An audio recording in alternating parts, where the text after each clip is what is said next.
Memasuki masa liburan Tahun Baru 2020, dimanfaatkan masyarakat untuk berlibur bersama keluarga.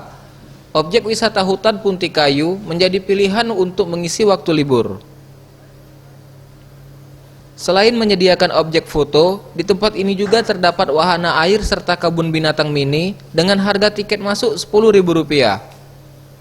Madon, salah satu pengunjung yang sengaja datang dari kota Lampung bersama keluarganya, mengaku cukup antusias datang ke tempat wisata hutan ini karena ingin menikmati pemandangan yang tidak ada di tempatnya.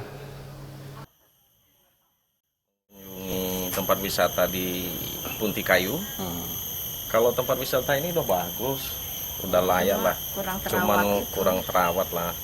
Untuk pengelola di Puntikayu mungkin untuk ditertibkan, dibersihkan. Karena ini bagus, ini tempatnya bagus. Objek wisata ini juga menyediakan miniatur keajaiban dunia yang menjadi tempat foto favorit pengunjung. Tim Liputan, Sriwijaya TV.